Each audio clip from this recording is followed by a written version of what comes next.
వచ్చే సార్వత్రిక ఎన్నికల్లో గెలుపే లక్ష్యంగా ప్రధాని మోదీ షా ద్వయం చాణక్యాన్ని ఎదుర్కొనేందుకు కాంగ్రెస్ తన అమ్ములపదిలోని సమ్మోహనాస్త్రాన్ని సంధించింది. దివంగత మాజీ ప్రధాని ఇందిరా వారసురాలిగా ప్రియాంకను ప్రత్యక్ష రాజకీయాల్లోకి దించింది.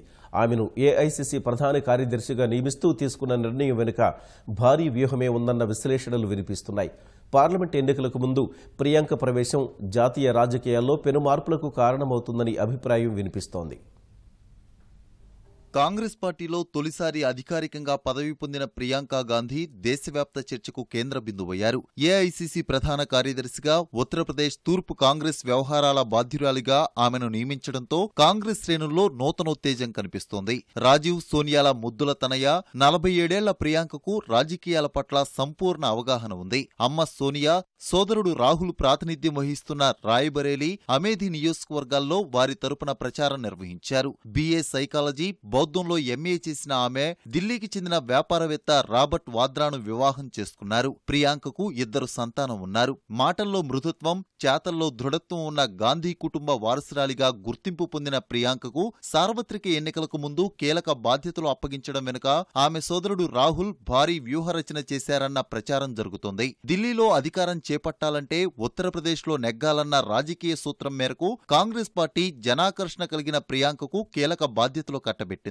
అటు భాజపాను, ఇటు ఎస్పీ, బీఎస్పీని దెబ్బకొట్టాలనే వ్యూహం ఉందనే అభిప్రాయం వ్యక్తమవుతుంది. ఉత్తరప్రదేశ్లో 80, బీహార్లో 40 కలిపి మొత్తం 120 లోక్సభ స్థానాలపై గురిపెట్టిన కాంగ్రెస్ యూపీ సీఎం యోగి ఆదిత్యనాథ్కు గట్టి పట్టున్న తూర్పు యూపీలో భాజపా ఆధిపత్యానికి గండి కొట్టేందుకే అక్కడి బాధ్యతలు ప్రియాంకకు అప్పగించినట్లు తెలుస్తోంది. ప్రియాంక ప్రత్యక్ష రాజకీయ ప్రవేశంతో జాతీయ స్థాయిలో సమీకరణలు మారే అవకాశాలు కనిపిస్తున్నాయి. ఆమెకు కేవలం తూర్పు యూపీ బాధ్యతలు అప్పగించినా ఆ ప్రభావం దేశమంతా ఉంటుందని కాంగ్రెస్ నేతలు చెబుతున్నారు. ముఖ్యంగా హిందీ రాష్ట్రాల్లో ప్రియాంక ప్రభావం ఎక్కువగా ఉంటుందని విశ్వాసం వ్యక్తం చేస్తున్నారు. యూపీలో ఒంటరి పోరుకు సిద్ధమైన కాంగ్రెస్ ప్రియాంక ప్రవేశంతో తమ బలం పెరుగుతుందని భావిస్తోంది. అంతేకాకుండా లోక్సభ, శాసనసభ ఎన్నికల్లో భాజపాకు మద్దతు పలికిన అగ్రవర్ణాలను ప్రియాంక ద్వారా తమ వైపు తిప్పుకోవాలనేది కాంగ్రెస్ ఎత్తుగడగా కనిపిస్తోంది. సోనియా ప్రాతినిధ్యం వహిస్తున్న రాయ్బరేలీ నుంచి ప్రియాంక పోటీకి దిగే అవకాశాలు మెండుగా ఉన్నాయి. భాజపాకు మోదీ,